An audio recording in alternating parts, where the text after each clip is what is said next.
আওয়ামী লীগ বিরোধিতার জন্য না আসলে এটা আসলে ভিন্ন প্রসঙ্গ। ভিন্ন প্রসঙ্গটা হচ্ছে কি ধরেন আমাদের 5ই আগস্টের যে গণঅভ্যুত্থানটি হলো, গণঅভ্যুত্থানের পরে 5ই আগস্ট থেকে 8ই আগস্ট পর্যন্ত আমাদের কোনো সরকার ছিল না।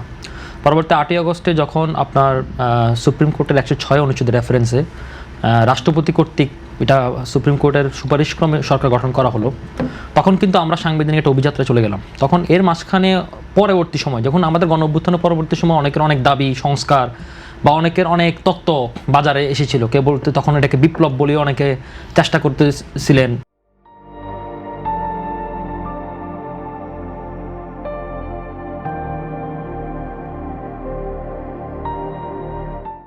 বারবার সংবিধান ছুঁড়ে ফেলার কথা বলতেছিলেন, নতুন সংবিধান লেখার কথা বলতেছিলেন, সেকেন্ড রিপাবলিক, মানে অনেক কিছু, মানে নানা থিওরি এখানে আসছিল। তো এখানে প্রত্যেকটা জিনিসের জন্য আসলে বাধা হয়েছিল রাষ্ট্রপতি।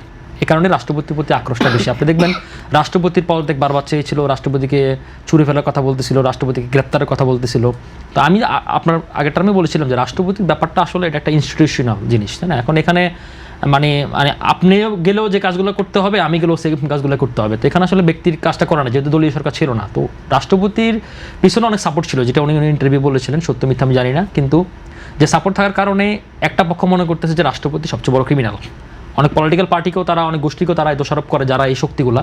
তো এই শক্তিগুলো যখন তারা খেলে উঠতে পারেনি, পেরে উঠতে পারেনি, তখন এই কারণে বারবার রাষ্ট্রপতিকে বারবার আক্রমণাত্মক কথাবার্তা, বুলিং করা, সাইবার বুলিং করা, ক্যারেক্টারাইজেশন করা, এই জাতীয় জিনিসগুলো করেছে। এটা আমি মনে করি না যে শুধুমাত্র আওয়ামী লীগ করার জন্যই, আওয়ামী লীগ বিরোধিতা করার জন্য তাকে করা হয়েছে। এটা আসলে ব্যাপারটা হচ্ছে তাদের এই খায়েশগুলো মেটাতে পারে না, দেখে উদ্দেশ্যকে চরিতার্থ করতে পারেনি সেই। এক্স্যাক্টলি তাই, মানে তাদের খায়েশগুলো মেটাতে পারে না কারণে এই পুরা স্টিম রোলারটা আসলে তাদের উপর চালিয়েছে। আর শুধুমাত্র তাই না, দেখুন এখন ধরুন মানে বিএনপির বিরুদ্ধে বলা বা অন্য কোনো পক্ষের বিরুদ্ধে বলা, হ্যাঁ, বা যারা আমরা একটা স্টেবল কান্ট্রির কথা বলতেছিলাম, তো তাদের বিপক্ষে কথা বলাটা পাবলিক বসে কিছু খাবে না। এই কারণে আরেকটা জিনিস, সরকার যখন ব্যর্থতা রাখা শুরু হয়, তখন দেখবেন সে নতুন কোনো পপুলিজম করার চিন্তা ভাবনা থাকে। তো এটা আরেকটা পপুলিজম চিন্তাও ছিল। তো সুতরাং আমি মনে করি যে এটা খুব বেশি হেডেক হওয়ার কিছু নাই, কারণ কালকে আমাদের একটা সংসদ বসতে যাচ্ছে, গণতান্ত্রিক অভিযাত্রার পথে আমরা আসি অলরেডি।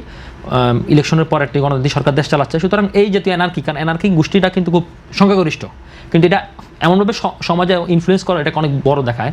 তো এটা আসলে তো বড় না। এবং আমাদের মাননীয় স্বরাষ্ট্রমন্ত্রী বারবার বলেছিলেন যে আমরা কোনো মব ধরনের সহ্য করা হবে না, মবকে মব বলবো, ক্রাইমকে ক্রাইম বলবো, এবং প্রত্যেকটা জিনিসে আমরা ব্যবস্থা নেব। সুতরাং আমরা মনে করি যে এগুলো নট এ মেজর ইস্যু, এবং এগুলো ডিল করা রাষ্ট্রের দায়িত্ব, এই সরকার এগুলো করবে।